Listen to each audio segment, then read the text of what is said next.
Olá pessoal, boa tarde, sejam bem-vindos à nossa aula de História do terceiro ano do ensino médio.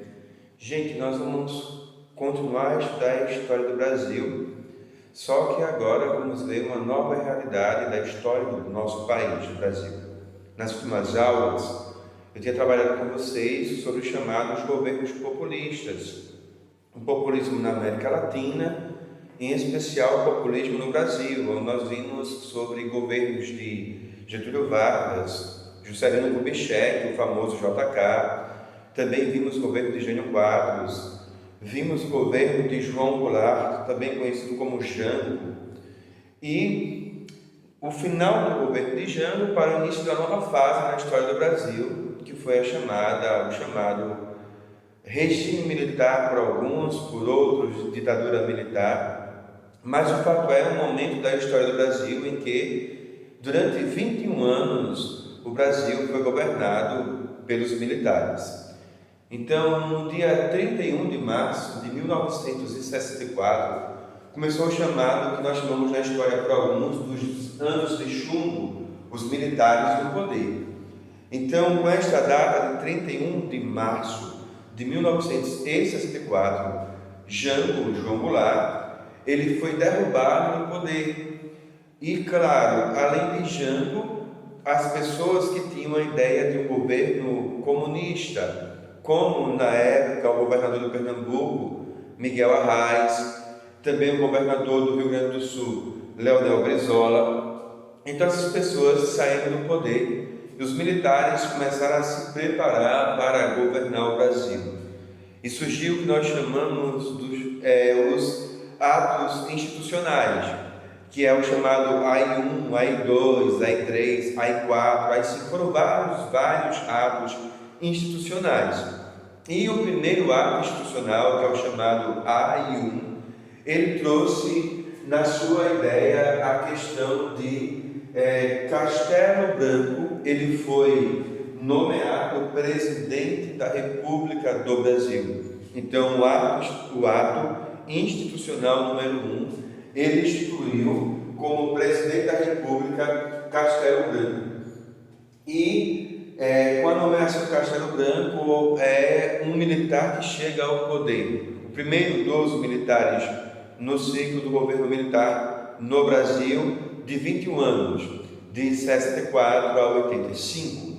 E daí, através do ato institucional número 1, do famoso AI-1, a primeira medida foi empossar como presidente da República do Brasil, Castelo Branco. E daí, quando eles empossam, através do ato institucional número 1, Castelo Branco como presidente da República, foi também tomada uma outra medida, que foi manter as constituições federais e estaduais do Brasil.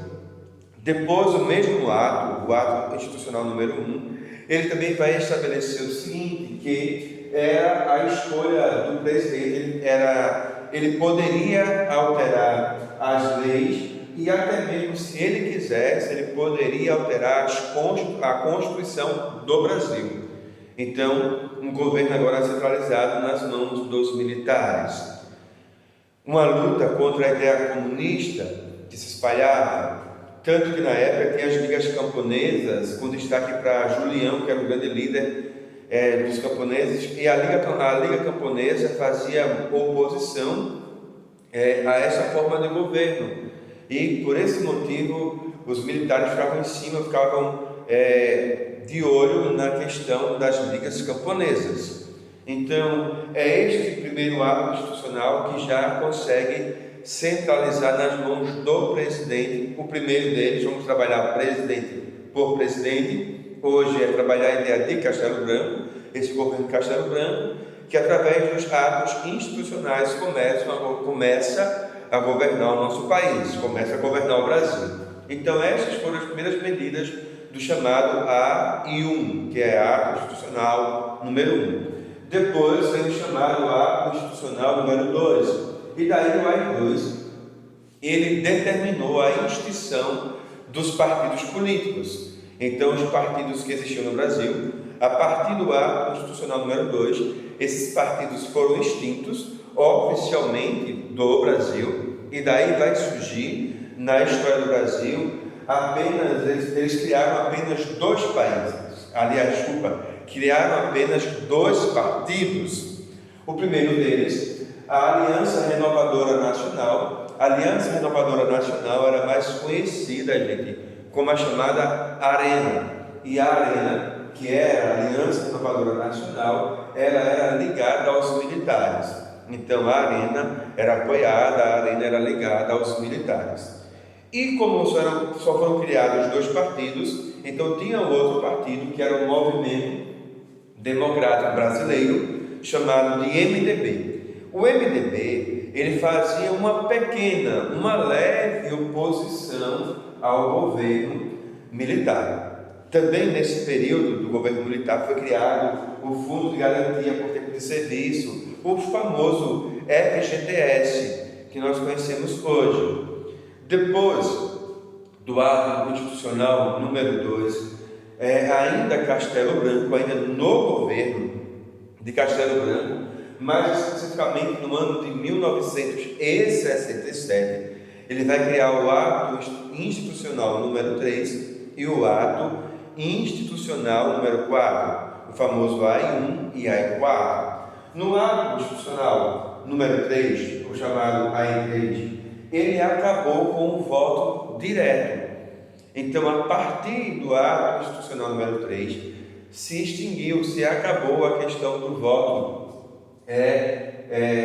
que as pessoas poderiam escolher, por exemplo, governadores, poderiam escolher prefeitos. Então, acabou com o voto direto para governadores e prefeitos, e agora esses governadores e prefeitos era de acordo com aquilo que para ele era interessante.